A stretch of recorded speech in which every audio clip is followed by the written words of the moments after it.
Benvenuti in un nuovo video di Quadriquattro News. Primo volo in notturna per quanto mi riguarda con il nuovo DJI Mini 3 Pro. Quando ho visto che aveva le luci verdi lampeggianti all'anteriore mi sono tranquillizzato, ho detto può volare di notte come prevede il regolamento europeo a partire dal 1 luglio 2022. Poi mi sono chiesto, ma queste luci verdi lampeggianti non daranno fastidio alla registrazione video di notte? Comunque al decollo sono rimasto sorpreso, guardate come sta fermo in 9 ringhe nonostante il suolo sia buio, quindi i sensori verticali, telecamerine verticali, sensori verticali funzionano anche se il terreno non è illuminato da nessuna luce. Peccato però che c'è un grande problema per il volo notturno, ve lo spiego dopo aver visionato queste immagini assieme a voi.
Avete visto? Se non superiamo i 30 fps le immagini sono molto luminose anche di notte, ma il vero problema è un altro a prescindere dalla qualità immagine, non è la qualità immagine, ma è questo. Vedete, adesso il drone ha la luce verde lampeggiante, ma perché ha la luce verde lampeggiante? Avete indovinato perché in questo momento la luce verde lampeggia e adesso invece non lampeggia più? Perché ho attivato la registrazione. Quando è attiva la registrazione il drone è praticamente invisibile, la luce verde lampeggiante non c'è più. Se stoppo la registrazione come in questo caso torna a lampeggiare. E questo potrebbe essere un grande problema per il volo notturno del Mini 3 a partire dal 1 luglio di quest'anno. Infatti il regolamento europeo 2019-947 alla voce UAS Open 060 prescrive che durante l'operazione effettuata di notte il pilota si deve assicurare che sia attivata una luce verde lampeggiante e purtroppo, come abbiamo visto, la luce verde lampeggiante è attivata sul Mini 3 soltanto quando non è attiva la registrazione. Questo perché, siccome le luci verdi lampeggianti sono situate sull'anteriore, sulla parte anteriore, possono dar fastidio alla telecamera. Tra l'altro nell'app non ho trovato nemmeno una voce che le tenga sempre attive, quando si avvia la registrazione si spengono.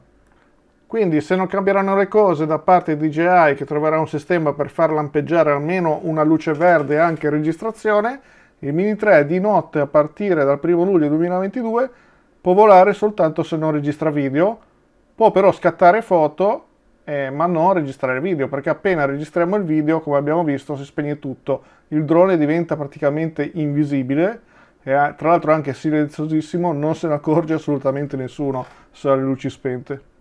Poi per quanto riguarda la qualità delle immagini che abbiamo visto, non sono soddisfattissimo perché c'era un po' di flickering, probabilmente causato dalla modalità automatica. Avrei dovuto settare la modalità manuale per mantenere fissi i parametri.